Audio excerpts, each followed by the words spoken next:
The rattling of the train grew distant as Theodora Davies collapsed onto the worn wooden tracks, her vision dimming at the edges like the closing of a storybook. The heat of the Nebraska summer pressed down on her with merciless weight, the journey from Philadelphia having drained what little strength she had left. Just as consciousness threatened to abandon her entirely, a shadow fell across her face, blocking the scorching sun. "Madam, can you hear me?" A deep voice called through the haze. Theodora's eyes fluttered open to find a man kneeling beside her, concern etched across his sun-weathered face. His broad shoulders blocked out the harsh sunlight, and the brim of his dusty cowboy hat created a halo of shade around her. I need help," she managed to whisper, attempting to rise only to find her limbs uncooperative. The stranger's strong arms steadied her as she swayed. "Lean on me, I won't let go," he promised, his voice steady and sure as the ground beneath them. "Name's Lucas Harrington, madam. Let's get you somewhere safe before the next train comes through." It was June 1875, and Theodora Davies had traveled over 1,000 miles to marry a man she'd never met, only to faint from exhaustion and the merciless heat just steps away from what should have been her final destination. The letter in her reticule, now pressed between her body and the stranger's supportive arm, bore the name of her intended, Jeremiah Watson, cattle rancher and her future husband. At least that had been the plan. Lucas lifted Theodora as though she weighed no more than a child, one arm supporting her back, the other beneath her knees. Her traveling dress, once a respectable navy blue, was now coated with the dust of travel and spotted with perspiration. The prim bonnet she'd worn to protect her fair skin had gone askew, revealing strands of honey-brown hair that had escaped their pins. "Where are you headed, miss?" Lucas asked, carrying her toward the small depot building where a single bench sat beneath the overhang. "I'm to meet Mr. Jeremiah Watson," Theodora replied weakly. "I've come to be his bride." Something flickered across Lucas's face, a shadow of recognition, perhaps even concern, but it disappeared so quickly Theodora wondered if she'd imagined it. "Watson's ranch is a fair piece from town," he said carefully, "and you're in no condition to travel further today. The boarding house has a vacant room. Let's get you settled there first." The town of Cottonwood Springs stretched before them, a single dusty main street lined with false-fronted buildings. A general store, saloon, blacksmith, and various other establishments made up the heart of this frontier settlement. People moved with purpose, men loading wagons, women carrying parcels, children darting between buildings in games of chase. Lucas carried Theodora toward a 2-story clapboard structure with a neatly painted sign that read, "Mrs. Henderson's Boarding House." A bell jingled as he shouldered open the door, and a plump woman with silver-streaked hair looked up from her ledger. "Mercy, Lucas, what have you brought me now?" the woman exclaimed, hurrying around the counter. "Found her collapsed at the station, Mrs. Henderson. She's come all the way from," he paused, looking down at Theodora. "Philadelphia," she supplied. "I've come to marry Mr. Watson." Mrs. Henderson's face softened with understanding. "Another mail-order bride. Well, you're not the first to arrive in such a state, dear. The journey west takes more out of city folk than most expect." Lucas gently set Theodora on a cushioned settee in the front parlor. "She needs rest, food, and water. I'll pay for her room tonight." "Nonsense," Theodora protested weakly. "I have money for accommodations, and Mr. Watson is expecting me. I should send word. Watson's place is half a day's ride," Lucas interrupted. "And no one's heading that way before morning. You rest tonight, and I'll make sure he knows you've arrived safely." Mrs. Henderson nodded in agreement. "Lucas is right, dear. Besides, Jeremiah Watson isn't a man known for his patience or understanding. Better you meet him when you're recovered." Something in the way the landlady said this made Theodora uneasy, but exhaustion prevented her from pressing the matter. Instead, she allowed Mrs. Henderson to lead her upstairs to a small but clean room with a narrow bed, washstand, and window overlooking the main street. "Thank you, Mr. Harrington," Theodora called as Lucas tipped his hat from the doorway. "Just Lucas, madam," he replied with a slight smile. "Rest well. I'll check on you tomorrow." After he left, Mrs. Henderson helped Theodora out of her traveling clothes and into a borrowed nightgown. The older woman clicked her tongue sympathetically at Theodora's corset marks and the blisters on her feet. "You Eastern ladies aren't prepared for frontier life," she commented, applying salve to the angry red spots. "What brings a refined young woman like yourself to marry a stranger in Nebraska territory?" Theodora sighed, wincing as Mrs. Henderson's fingers found a particularly tender spot. "My father died last year, leaving only debts. My mother passed when I was 12. I taught at a girls' school, but the wages barely covered our lodgings. When my father's creditors claimed our home." She trailed off, then squared her shoulders. "Mr. Watson's advertisement promised security and a respectable life. He needs a wife to help manage his household, and I need a fresh start." Mrs. Henderson's expression remained neutral, but something like concern flickered in her eyes. "There are many kinds of security, dear, and many kinds of costs." Before Theodora could ask what she meant, Mrs. Henderson patted her hand. "You rest now. We can talk more tomorrow." Left alone, Theodora retrieved the folded letter from her reticule.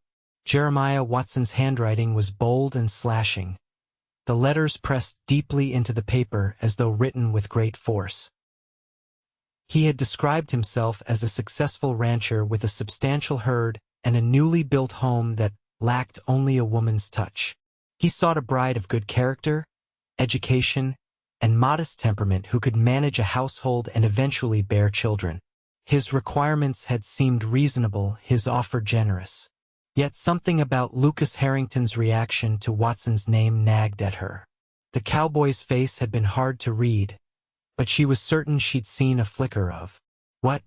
Disapproval? Concern? Sleep claimed Theodora before she could puzzle it out further. Her dreams a confused jumble of train whistles, cattle, and a pair of steady hands reaching out to catch her as she fell.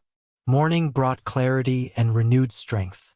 Theodora woke to sunlight streaming through the simple cotton curtains and the distant sounds of a town coming to life. Her head no longer spun when she sat up, and the crushing fatigue had receded to a manageable weariness. After washing her face and hands in the basin, she dressed in her second-best traveling outfit, a printed calico in a subdued pattern of burgundy and cream. She was pinning her hair into a modest chignon when a knock sounded at her door. "Miss Davies? It's Lucas Harrington. Mrs. Henderson asked me to tell you breakfast is served."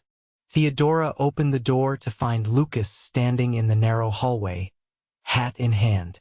He was taller than she remembered, or perhaps she simply hadn't registered his height while lying on the railroad tracks. His shoulders filled the width of the corridor, and she noted the strength in his forearms where he'd rolled up his sleeves. His face was tanned from outdoor work, with lines at the corners of his eyes that suggested he smiled often, though he wasn't smiling now. "Good morning, Mr. Harrington," she said, automatically smoothing her skirts. "Thank you for your assistance yesterday. I'm quite recovered." "Glad to hear it." His eyes, a clear hazel that reminded her of autumn leaves, assessed her carefully. "You look better. Some color in your cheeks." "I feel much improved," she assured him. "Has word been sent to Mr. Watson?" Lucas shifted his weight, hat brim turning slowly in his hands. "About that, Watson's foreman was in town last night. Said the ranch is short-handed right now with the summer roundup. Watson can't spare anyone to come fetch you until day after tomorrow." Disappointment and relief warred within Theodora. 2 more days of recovery before meeting her future husband, seemed both a blessing and a complication. I see. Well, I suppose that gives me time to become better acquainted with the town. I'd be happy to show you around after breakfast, Lucas offered, then quickly added. If you'd like, that is. Cottonwood Springs isn't Philadelphia, but we've got most necessities and a few luxuries too. Theodora hesitated only briefly. Propriety suggested she should decline. An unmarried lady shouldn't stroll about town with a man she'd just met. But frontier towns operated by different rules, and the prospect of learning about her new home from someone knowledgeable was too practical to refuse. That would be most helpful, thank you, she said with a small smile. Breakfast in Mrs. Henderson's dining room was hearty and plentiful: fried potatoes, bacon, eggs, and biscuits with preserves. Theodora ate with more appetite than she'd had in weeks, conscious of Lucas watching her from across the table. Other boarders came and went, most tipping their hats respectfully to Theodora while casting curious glances between her and Lucas. Word travels fast in a small town, Lucas explained when she commented on the attention. Everyone knows you're Watson's mail-order bride by now. I suppose there's little privacy on the frontier, Theodora observed. Less than you're used to, Lucas agreed. But folks here look out for each other. That's the trade-off. After breakfast, Lucas escorted Theodora onto the boardwalk that fronted the main street. The morning was already warm, but a gentle breeze made it bearable. Lucas pointed out the various businesses: the general store owned by the Millers, who ordered special items from catalogs for customers willing to wait, the blacksmith shop run by a former slave named Frederick who was the best farrier for 3 counties, the small church that doubled as a schoolhouse during the week. Teacher just left last month, Lucas mentioned as they passed the whitewashed building. Married a storekeeper from Valentine and moved east. Kids are running wild without lessons. I was a teacher in Philadelphia, Theodora said, pausing to look at the simple structure. It's a vocation I enjoyed greatly. Lucas glanced at her with new interest. Watson mentioned he wanted an educated wife. Didn't say she was a schoolteacher. Does that surprise you? Just wondering why a schoolteacher would choose to marry a rancher she's never met, he replied carefully. Theodora's spine stiffened. My circumstances changed, Mr. Harrington. Sometimes practical solutions are necessary when one's options narrow. Lucas held up his hands in a placating gesture. Meant no offense, Miss Davies. Just making conversation. They continued walking, an awkward silence stretching between them until they reached the telegraph office. A gangly young man with spectacles looked up from his desk as they entered. Morning, Lucas, he called cheerfully. This must be the lady everyone's talking about. Theodora Davies, this is Timothy Walsh, our telegraph operator and postmaster. Lucas introduced them. Tim, Miss Davies is expecting correspondence from the east. Anything come in for her? Timothy shuffled through a stack of envelopes. Nothing yet, but the mail coach was delayed by high water at the crossing. Should be in by tomorrow. Theodora thanked him, disappointed but not surprised. She'd written to her former colleague Margaret before leaving Philadelphia, providing her new address in Cottonwood Springs. It would be weeks before any reply could arrive. As they stepped back onto the street, the sound of raised voices drew their attention to the saloon across the way. A man stumbled through the batwing doors, cursing loudly as he was followed by another man who shoved him roughly into the dirt. You're cut off, Pete, the second man shouted. Come back when you can pay your tab. Lucas sighed. That's Pete Simmons. Drinks more than he should since his wife died last winter. And that's Frank Miller tossing him out. He owns the saloon. Theodora watched as Pete staggered to his feet, swaying dangerously before lurching down an alley between buildings. Is there no one to help him? His sister tries, but Pete's not interested in help most days, Lucas explained. Every town has its troubles, Miss Davies. We're no different. They continued their tour, with Lucas pointing out the small doctor's office, the barber shop, and finally, the modest building that housed the sheriff's office and jail. "Sheriff Matthews is a good man," Lucas said as they passed. "Keeps the peace without much fuss. You won't see many gunfights or wild behavior like they write about in those Eastern newspapers." "That's somewhat disappointing," Theodora said with a small smile. "The dime novels make the West sound much more exciting." Lucas chuckled, and the sound warmed something in Theodora's chest. "Oh, we have our moments of excitement. Cattle drives, harvest festivals, the occasional dispute over water rights. But most days are just work and more work." "And what is your work, Mr. Harrington? You haven't mentioned it." "I run a small spread about 5 miles north of town," he answered. "Nothing grand like Watson's operation, just enough cattle to make a living and a bit of farming too. My father started it, and I took over when he passed." "You've lived here your whole life, then?" Theodora asked, genuinely curious. Lucas nodded. "Born and raised. Went east to Kansas City once when I was 19. Didn't care for it much, too many people, too much noise." He glanced at her apologetically. "Though I reckon Philadelphia makes Kansas City look like a quiet hamlet." "It does have its own charm," Theodora conceded. "But I've always wondered what it might be like to see the open spaces, to breathe air that hasn't been shared by thousands of others." They had completed their circuit of the main street and were approaching the boarding house again when a wagon came rattling down the road at a reckless pace. The driver, a thin man with a drooping mustache, pulled the team to an abrupt halt in front of them, dust billowing around the horse's hooves. "Harrington," he called sharply. "You seen Doc Bennett? Watson's had an accident, got himself kicked by that new stallion. He's in a bad way." Lucas stepped forward immediately. "Doc's making rounds at the McCormick place. I'll ride out and fetch him." "How bad is it, Hank?" "Bad enough," the man replied grimly. "Caught him square in the chest. Broken ribs for sure, maybe worse. He was coughing blood when I left." Theodora felt a chill despite the warm day. "Mr. Watson? My Mr. Watson." The man Hank seemed to notice her for the first time. His eyes widened in recognition. "You must be the mail order bride." "Madam, I'm Hank Willis, Watson's foreman." "Is he going to be all right?" Theodora asked, her mind racing. The man she traveled so far to marry was injured, possibly seriously, before she'd even met him. "Can't say," Hank replied bluntly. "That's why we need the doctor." Lucas was already moving. "I'll saddle up and find document, Hank. You head back to the ranch. We'll be right behind you." He turned to Theodora.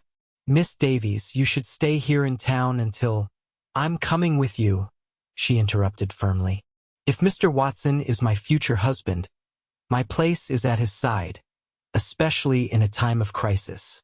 Lucas looked as though he might argue, then nodded reluctantly. "It'll be a hard ride." "Can you manage it?" "I can manage," Theodora assured him, though in truth, she'd rarely ridden horseback and never for any distance. But the determination in her voice must have convinced him. "Mrs. Henderson can lend you a riding skirt," he said. "Get what you need and meet me at the livery in 15 minutes. Within the hour, Theodora found herself clinging to the saddle horn as she followed Lucas and Dr. Bennett along a rutted trail that led away from town. The borrowed riding skirt was too large, and the horse beneath her, a placid mare that Lucas assured her was gentle as a kitten, seemed enormously tall. Every jolt sent pain through her still tired body, but she gritted her teeth and endured. "We'll be there soon," Lucas called back to her, his expression a mixture of concern and something like admiration. "Just another mile or so." The Watson Ranch appeared suddenly as they crested a hill, a sprawling collection of buildings dominated by a substantial 2-story house built of lumber rather than the more common sod or log construction. Corrals, barns, and bunkhouses spread out from the main house, with cattle visible in the distance. Under different circumstances, Theodora might have felt a surge of relief at the evident prosperity of her future home. Instead, she felt only apprehension as Lucas helped her dismount, her legs nearly buckling from the unaccustomed exercise. His strong hands steadied her, lingering perhaps a moment longer than necessary. "You did well," he said quietly. "Now brace yourself. Sick rooms aren't pretty places." Hank Willis met them at the door, his expression grave. "He's upstairs. Not doing any better." The doctor brushed past them, medical bag in hand, while Lucas guided Theodora inside.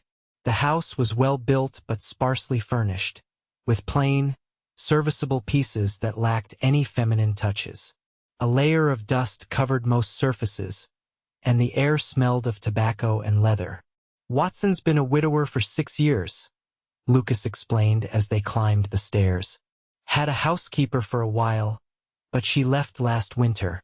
Place has been bachelor quarters since then." The upper hallway led to several rooms, one with its door open.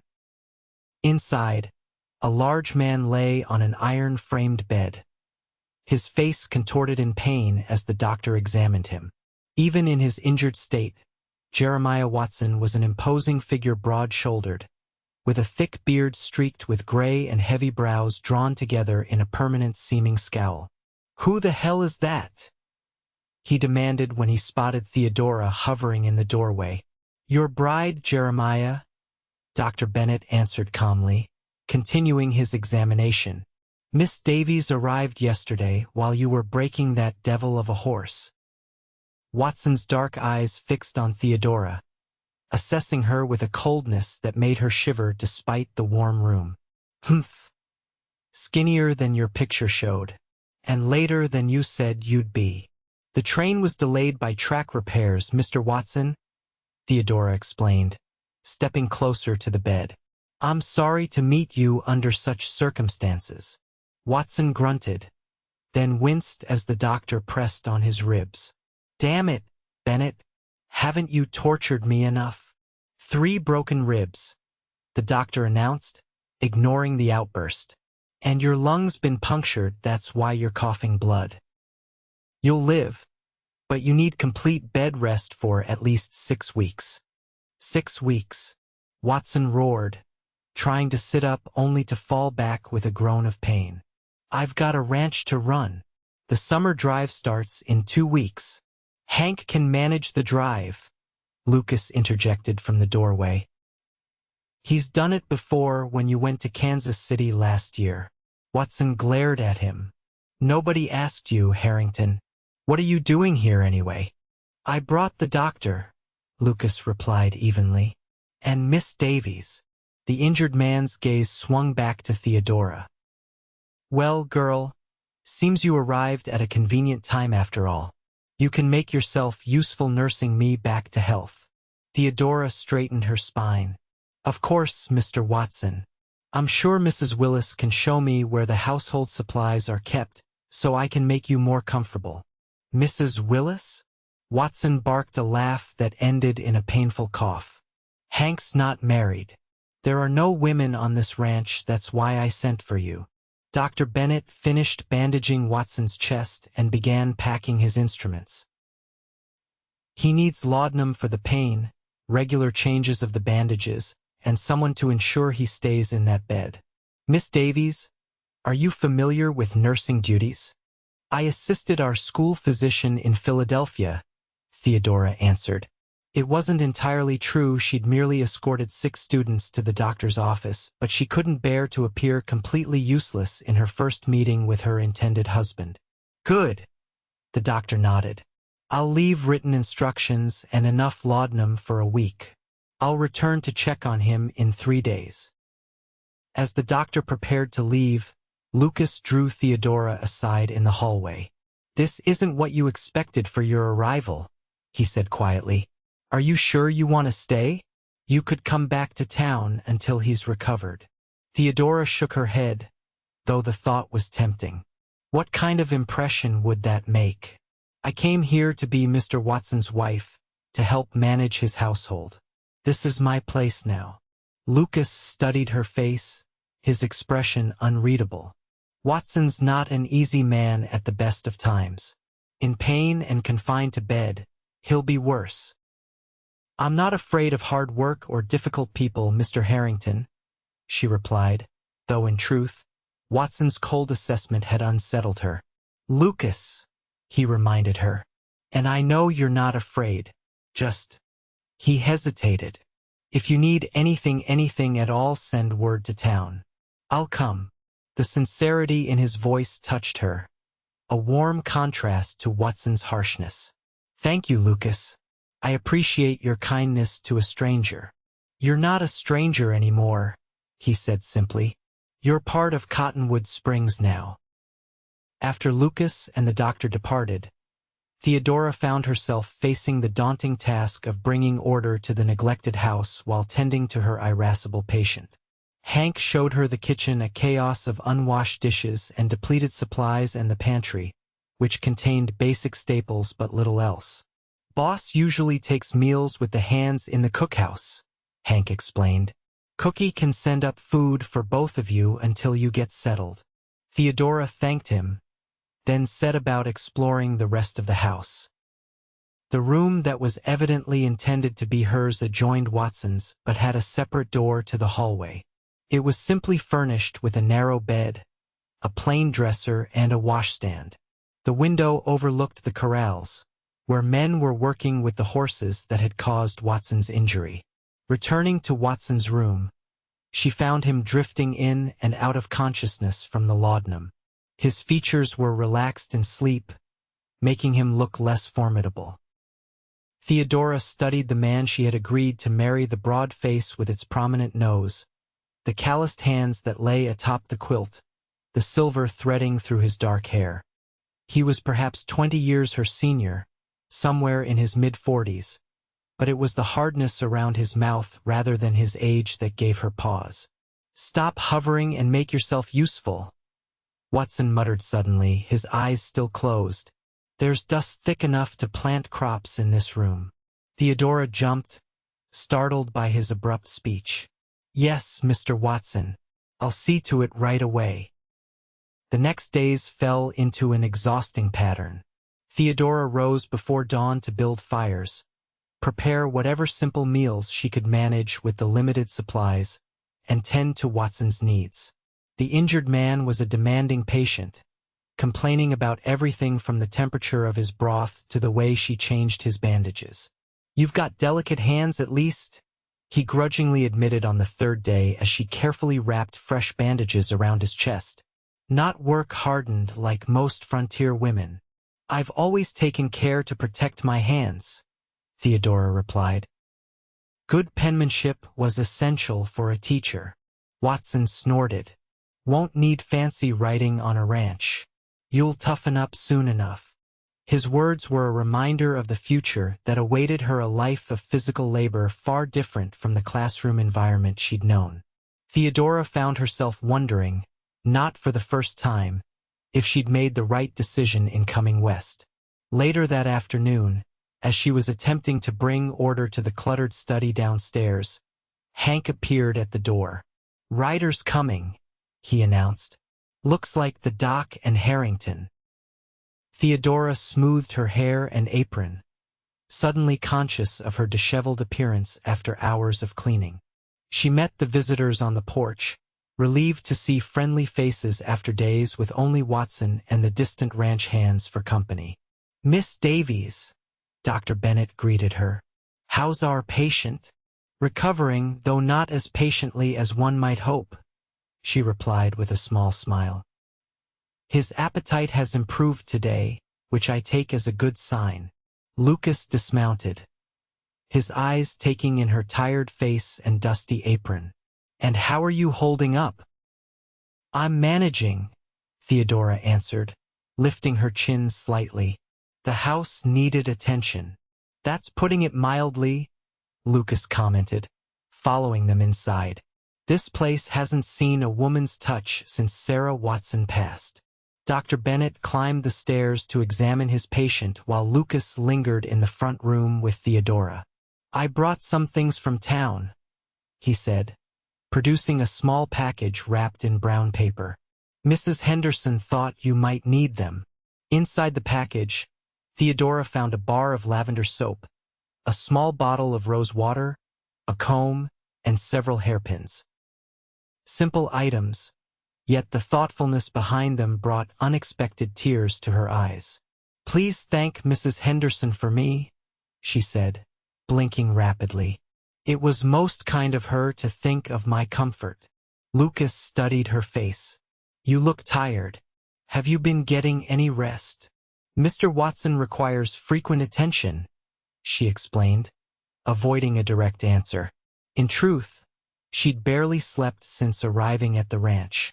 Watson called for her throughout the night, sometimes for legitimate needs, other times seemingly just to ensure she was at his beck and call. That's not right, Lucas frowned. You're here to be his wife, not his slave. Hank could take some of the night duties. I'm sure Mr. Watson will require less care as he recovers, Theodora said diplomatically. And I don't mind the work. It gives me purpose. Lucas looked as though he might say more, but the doctor's footsteps on the stairs interrupted them. He's healing well enough, Bennett reported. Still needs at least 4 more weeks of rest, which he's not happy about. I've given him enough laudanum to last another week, but use it sparingly, just enough to help him sleep at night. And what about Miss Davies? Lucas asked pointedly. She looks ready to drop from exhaustion. The doctor turned his professional gaze on Theodora, noting her pallor and the shadows beneath her eyes. You need rest too, young lady. No patient benefits from a caregiver who collapses from fatigue. I'll speak to Hank about arranging some help for you, Lucas said decisively. Maybe one of the hands' wives from the neighboring farms could come in for a few hours each day. That's not necessary, Theodora protested weakly, though the prospect of assistance was tempting. Actually, it is. The doctor contradicted her. I'm prescribing rest for both patient and nurse. I'll tell Watson myself before I leave. When they departed, Lucas lingered a moment longer than necessary, his hand warm on Theodora's arm. I meant what I said before. If you need anything, send word. Theodora nodded, oddly comforted by his concern. Thank you, Lucas. Your kindness has made this transition easier than it might have been. Something flickered in his eyes, a warmth that made her heart beat faster before he stepped back and placed his hat on his head. Take care of yourself, Theodora. Not just Watson. It was the first time he'd used her given name, and the sound of it in his deep voice stayed with her long after he'd ridden away.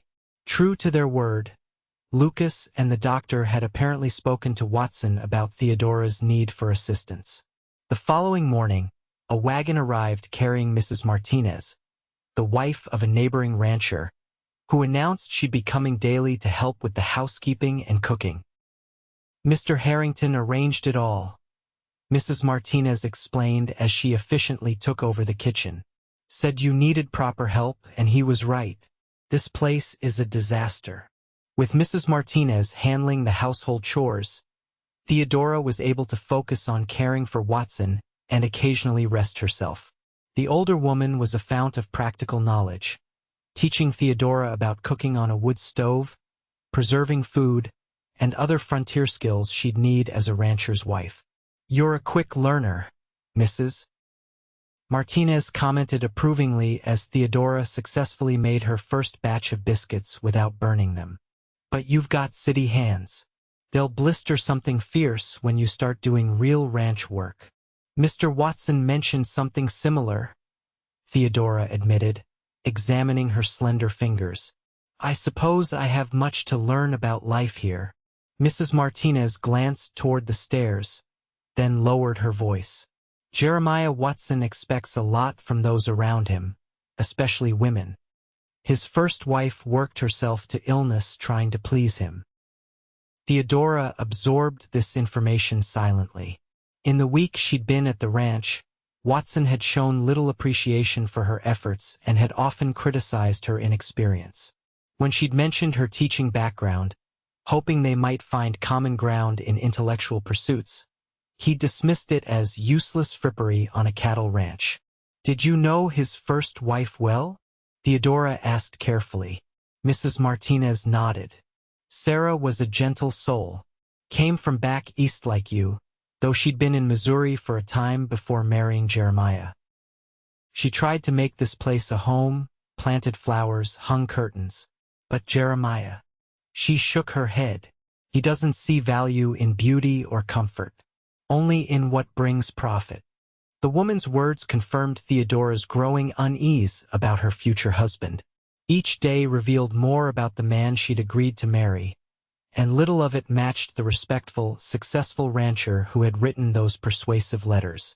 As Watson's recovery progressed, his demanding nature only intensified.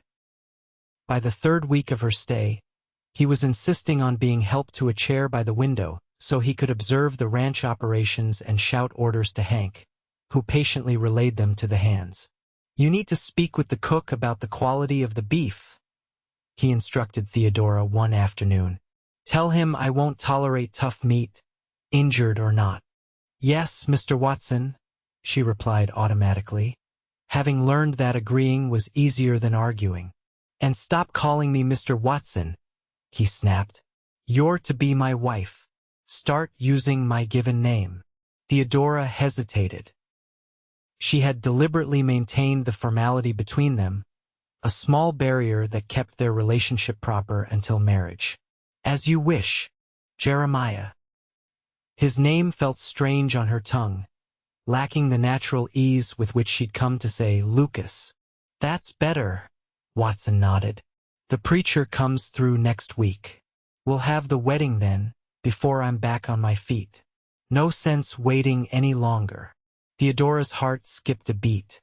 "So soon? But you're still recovering, and I've barely had time to prepare the house." "What's to prepare?" he interrupted impatiently. "We don't need fancy trappings. I need a wife, not a social event." The bluntness of his statement silenced her objections. This was, after all, what she had traveled west for, a marriage of practicality rather than passion. Yet as the date approached, Theodora found herself increasingly anxious, her sleep disturbed by dreams of being trapped in the large house with a man who saw her as merely another asset in his inventory. The day before the circuit preacher was due to arrive, Lucas Harrington appeared at the ranch, ostensibly to deliver mail and supplies from town. Theodora met him on the porch, conscious of Watson watching from the window above. "I heard the news," Lucas said without preamble. "Tomorrow's the day." "Yes," Theodora confirmed, keeping her voice neutral. "Reverend Phillips is expected by noon." Lucas studied her face, his expression troubled. "Are you sure about this, Theodora? Marriage isn't something easily undone out here." "I made a commitment when I accepted Mr. Watson's proposal," she replied, though her voice lacked conviction even to her own ears. "He's offering me security and a respectable position." "At what cost?" Lucas asked quietly. "I've seen how he treats you like a servant, not a future wife. You deserve better than that." His words pierced the careful shell of rationalization she'd built around her decision. "What choice do I have? Return east in disgrace? Become a burden to friends who can barely support themselves? At least here I have purpose, a home." "You could stay in Cottonwood Springs," Lucas suggested. "The town needs a teacher. The children need education." Theodora shook her head sadly. "And where would I live? How would I support myself until the town could arrange payment?" "No, Lucas, I appreciate your concern, but I've made my choice." Lucas stepped closer, his voice dropping to ensure they wouldn't be overheard. "Theodora, when I found you on those tracks and said, 'Lean on me,' I meant it not just in that moment, but for as long as you need support. There are other options besides marrying a man who doesn't value you." The intensity in his eyes made her breath catch. Was he offering? What? Friendship? Protection? Something more? Before she could respond, Watson's voice boomed from the doorway. Harrington, if you're done monopolizing my bride's time, I could use those supplies you brought. Lucas stepped back, his expression closing like a book slammed shut. Of course, Watson. Just doing my neighborly duty. The tension between the two men was palpable as Lucas carried the packages inside. Theodora followed, conscious of Watson's narrowed gaze following her movements. That man visits too often for someone who lives 5 miles away, Watson remarked after Lucas had departed. Seems to have taken a special interest in you. Mr. Harrington has been kind to me since my arrival, Theodora replied carefully, as have many people in Cottonwood Springs. Watson grunted skeptically. Harrington's had his eye on my land for years. His father tried to buy the north pasture before he died. Don't think I don't see his game. Being friendly to you is just another way to get close to what's mine. Theodora doubted this assessment, having seen nothing calculating in Lucas's concern, but she knew better than to contradict Watson directly. I'm sure you're mistaken, but I'll keep your words in mind. That night, sleep eluded Theodora entirely. She sat by her window, watching the moon cast silver light across the prairie and wondering how her life had led to this moment, poised to marry a man she increasingly feared, far from everything familiar, with only her own determination to sustain her. Dawn found her still at the window, her decision crystallizing with the rising sun. When Mrs. Martinez arrived, Theodora was waiting in the kitchen, her few possessions packed in the same carpetbag she'd arrived with. Mrs. Martinez, I need to ask a great favor, she said without preamble. Would you drive me to town this morning, before the Reverend arrives? The older woman took one look at Theodora's face and nodded. About time you came to your senses, girl. I'll hitch up the wagon. You'll need to tell Mr. Watson that I've gone, Theodora continued. I've written him a letter. She placed the sealed envelope on the table. Please ensure he receives it. He'll be furious, Mrs. Martinez warned. Yes, I expect so, Theodora agreed calmly. But better his anger now than a lifetime of regret for both of us. In the letter, Theodora had explained as respectfully as possible that she could not proceed with their marriage. She acknowledged his generosity in bringing her west and apologized for any inconvenience her decision might cause, but stated firmly that they were ill-suited to make each other happy. She enclosed the small gold locket that had been her mother's, her only item of value, as partial repayment for the expense of her journey. The ride to town was silent, Theodora lost in thoughts of what awaited her. She had no plan beyond reaching Cottonwood Springs and perhaps seeking temporary lodging at Mrs. Henderson's until she could determine her next steps. The prospect of facing the town's judgment for jilting Jeremiah Watson was daunting, but less frightening than the alternative.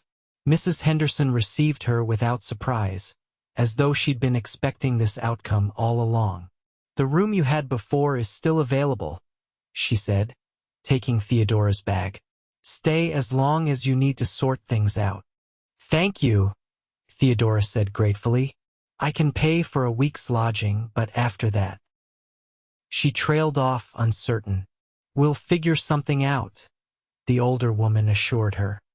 This town has a way of taking care of its own. Word of Theodora's return spread quickly. By mid-afternoon, she received a visitor, Mrs. Wallace, the wife of the town council president. Miss Davies, I understand you're a qualified teacher, Mrs. Wallace said without preamble after introducing herself. Our school has been without instruction since Miss Peterson left. The council would like to offer you the position, at least temporarily until a permanent arrangement can be made. Relief washed over Theodora.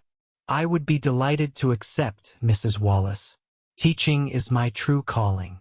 Wonderful. The children can start again next Monday. The position includes room and board. There's a small cottage behind the schoolhouse that's traditionally been the teacher's residence. The cottage, when Mrs. Wallace showed it to her later that day, was simple but charming: 2 rooms with basic furnishings, a small kitchen, and a front porch overlooking a tiny garden plot. "It's perfect," Theodora breathed, already envisioning curtains for the windows and perhaps flowers in the garden come spring. "It needs a woman's touch," Mrs. Wallace acknowledged, "but it's served many teachers well over the years." By the time Theodora returned to the boarding house for dinner, she felt a lightness that had been absent since she left Philadelphia. For the first time, she had made a choice based on her own wants and needs rather than external pressures or obligations. Her contentment was short-lived, however. As she sat down to dinner, the door to the boarding house burst open, and Jeremiah Watson stood there, his face contorted with rage despite the obvious pain his exertion caused him. "There you are," he growled, ignoring the startled looks from the other diners. "You think you can humiliate me like this? Break our agreement without consequences." Theodora rose slowly, her heart pounding but her voice steady. "Mr. Watson, you should not have left your bed. Your injuries—" "Damn my injuries," he roared. "You made a commitment. I paid for your passage. I prepared my home for a wife. And you repay me with this." He held up her letter, crumpled in his fist.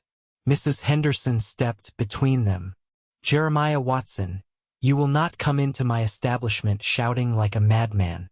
If you wish to speak with Miss Davies, you will do so civilly or not at all." Watson's glare could have melted iron. "This is between me and the woman who agreed to be my wife.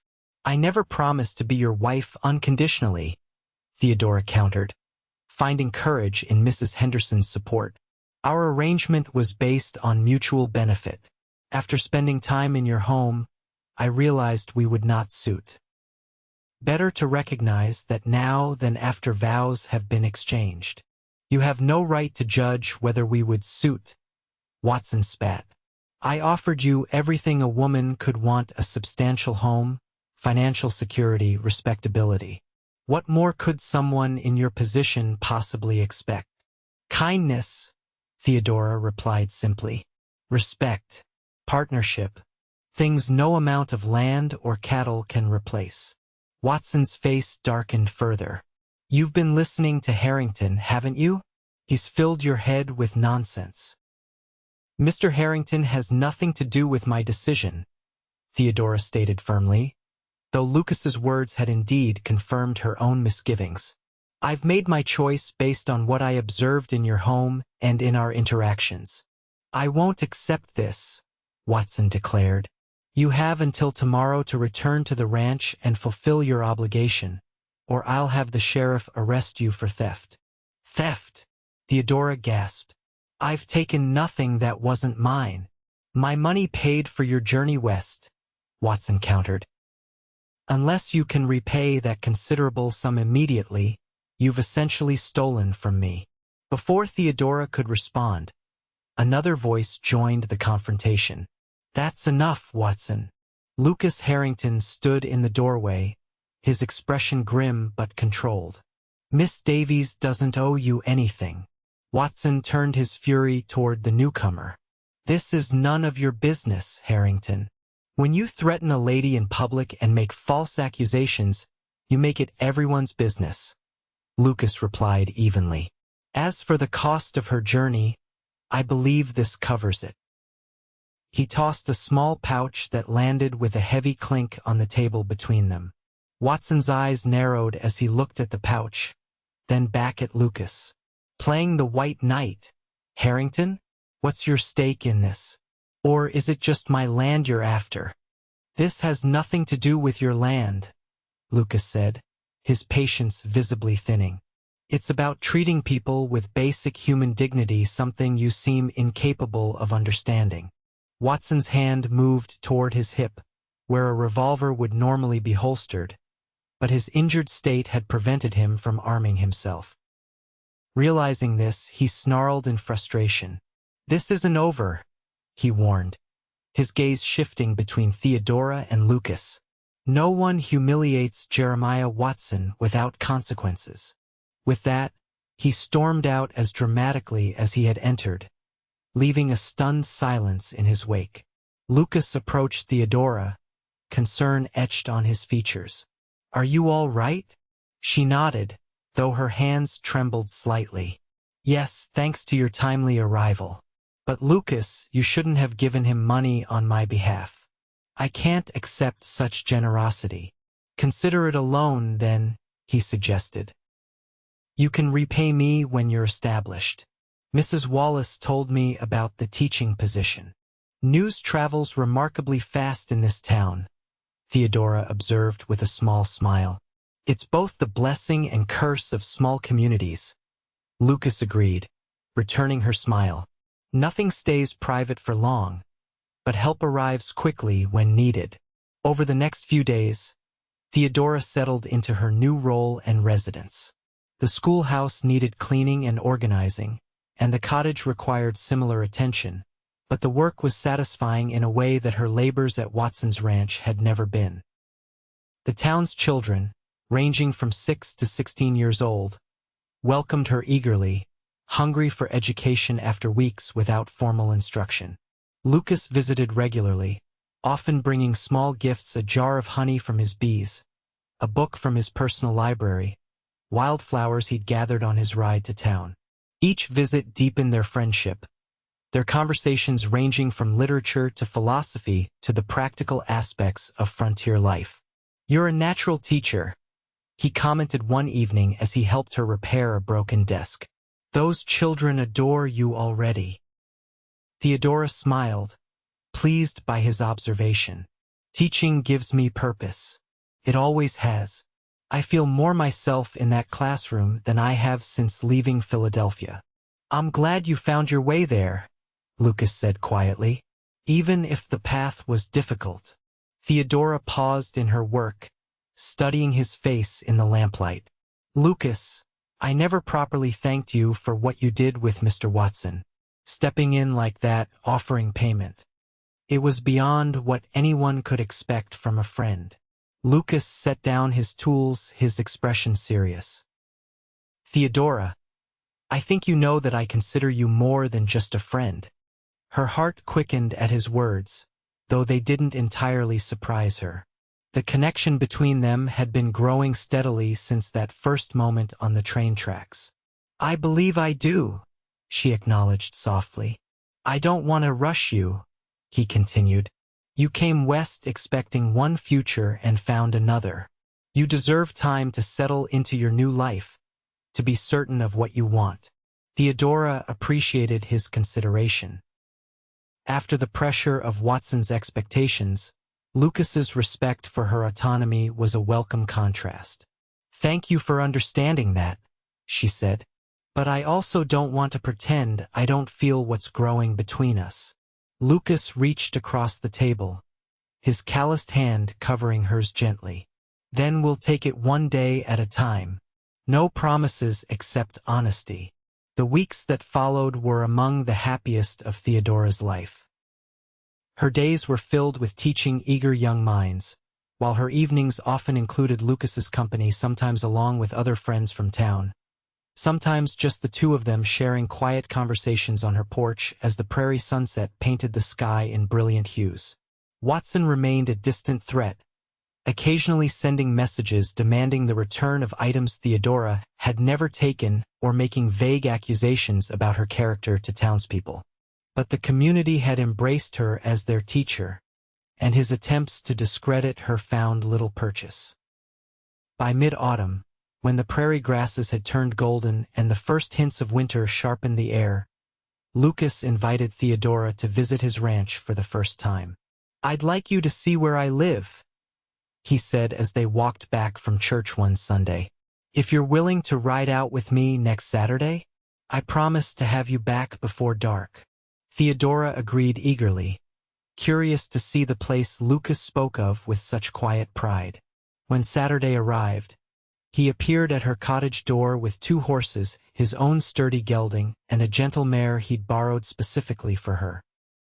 The ride to Lucas's ranch took them through rolling grasslands dotted with stands of cottonwood trees that gave the town its name. Unlike the oppressive heat of her arrival day, the October air was crisp and invigorating, carrying the scent of dry grass and distant wood smoke. "There it is," Lucas said as they crested a hill, pointing to a cluster of buildings nestled in a small valley below. "Nothing grand, but it's home." The Harrington ranch was indeed more modest than Watson's spread, but what immediately struck Theodora was how well-tended everything appeared. The house, a solid log structure with additions built over time, had curtains visible in the windows and potted plants on the porch. The barn and corrals were neatly maintained, and a substantial vegetable garden, now mostly harvested, stretched to one side. "It's lovely," Theodora said sincerely. "So welcoming." Lucas helped her dismount, his hands lingering at her waist a moment longer than necessary. "My mother always said a home should welcome you before you even open the door." After she passed, I tried to keep that feeling alive. Inside, the house revealed Lucas's character even more clearly. The main room combined parlor and dining space, with a large stone fireplace at one end and bookshelves lining another wall. The furniture was simple but comfortable, with colorful woven blankets adding warmth to the wood-paneled walls. "You have so many books," Theodora exclaimed, examining his collection with delight. Volumes of poetry sat alongside practical farming guides, novels next to history texts. "My mother was a schoolteacher before she married my father," Lucas explained. "She brought her books west and added to them whenever possible. Reading was sacred in this house, still is." Theodora turned to him, a new understanding dawning. "That's why you've been so supportive of my teaching. It reminds you of her." Lucas nodded. "Partly, but mostly because I see how it lights you up from within. Teaching isn't just what you do, it's who you are." The simple truth of his observation touched her deeply. No one, not her father, certainly not Jeremiah Watson, had ever seen her so clearly or valued that essential part of her identity. As Lucas showed her around the ranch, introducing her to his small staff, a cook/housekeeper named Mrs. Perkins, and 2 ranch hands who helped manage the cattle, Theodora found herself imagining what life might be like in such a place, with such a man. Not as a possession or an asset, but as a partner. They shared a meal prepared by Mrs. Perkins, who clearly adored Lucas and seemed equally taken with Theodora. The older woman's approving glances between them suggested she recognized what was developing, though she maintained a discreet silence on the matter. As the afternoon waned and the time came to return to town, Lucas led Theodora to a small rise behind the house where a single cottonwood tree spread its branches. "My parents are buried here," he explained quietly. "I wanted you to meet them in a way." The simple wooden markers bore the names Thomas and Eleanor Harrington, with dates that told their story. They had come west young, built this place together, and died within a year of each other after nearly 3 decades of marriage. "They would have liked you," Lucas said, his voice soft with memory. "Especially my mother. She would have appreciated your spirit, your dedication to education." Theodora was moved by his willingness to share this private part of his life with her. "Thank you for bringing me here, Lucas, for showing me your home, your history." As they stood beside the graves, the setting sun casting long shadows across the prairie, Lucas turned to face her. "Theodora, I need to say something, and I hope it's not too soon or unwelcome." Her heart quickened. "What is it?" "When I found you on those railroad tracks, something happened that I can't explain. I felt instantly protective of you, yes, but it was more than that. It was as though I recognized you somehow, though we'd never met." He took her hands in his. "These past months, getting to know you, watching you build a life here against all odds, it's only confirmed what I suspected that first day. You're the bravest, strongest, most compassionate woman I've ever known." Theodora could barely breathe, the intensity of his gaze and words overwhelming her. "Lucas, let me finish," he requested gently. "I'm not asking for promises yet. I know you came west expecting one future and had to create another for yourself. But I want you to know that whenever you're ready, if you're ever ready, I would be honored to build a life with you. Not as your protector or provider, but as your partner in everything." Tears welled in Theodora's eyes, not from sadness but from the profound relief of finding what she hadn't known she was seeking. "I didn't come west looking for love," she said softly. "I came seeking security, respectability, a purpose. I thought those things could exist without love." Lucas waited, his expression open and vulnerable. "But then you told me to lean on you, that you wouldn't let go," she continued, moving closer to him. "And you never have, Lucas. Not when I needed help, not when I made difficult choices, not when others might have judged me. You've been steadfast in a way I never dared hope for. Is that a yes?" he asked, a smile beginning to form. "It's a not yet, but soon," Theodora replied honestly. "I need to stand on my own a little longer, to know that I've truly found my place here. But when I do, and I believe that day is coming quickly, nothing would make me happier than to build a life with you." Lucas's smile broadened as he gently pulled her into his embrace. "I can wait," he promised. "For you, Theodora Davies, I would wait forever if necessary." As the sun dipped below the horizon, painting the sky in shades of gold and crimson, Lucas lowered his lips to hers in a kiss that held both promise and patience, a perfect reflection of the man himself. The winter months brought challenges to Cottonwood Springs, with heavy snowfalls isolating the town for days at a time and bitter cold, making even short journeys difficult. Theodora's little cottage remained snug thanks to Lucas's foresight in providing ample firewood and helping weatherproof her windows and door before the first blizzard struck. Despite the harsh conditions, the school remained open whenever possible, with children arriving on sleds or trudging through snowdrifts to continue their education. On the worst days, when travel was impossible, Theodora found herself unexpectedly enjoying the solitude, using the time to plan lessons and read from the growing collection of books Lucas continued to bring her. Their courtship progressed with measured steps. Lucas visited whenever the weather permitted, sometimes bringing Mrs. Perkins's baked goods or items Theodora had mentioned needing. They shared meals, conversations, and increasingly, their hopes for the future. When conditions allowed, Theodora rode out to the Harrington ranch, becoming more comfortable both on horseback and in what she was beginning to think of as her second home. Christmas brought the community together despite the cold, with a celebration at the church that included a pageant performed by Theodora's students. Lucas sat in the front row, his proud smile warming her more effectively than the wood stove in the corner. Afterward, in the privacy of her cottage, he presented her with a gift, a delicate silver pendant in the shape of a book, which opened to reveal miniature pages. "Read it," he encouraged as she examined the tiny book. Inside, in barely legible script, were the words he'd spoken to her on the railroad tracks. "Lean on me. I won't let go." Theodora's eyes filled with tears. "It's perfect," she whispered, allowing him to fasten it around her neck. "I'll treasure it always." "I wanted you to have something to remember that day," Lucas explained. "The day that changed everything for us." Their kiss beneath the mistletoe Lucas had thoughtfully hung in her doorway sealed the moment as one of Theodora's most precious memories. As winter gradually released its grip on the prairie, another change came to Cottonwood Springs.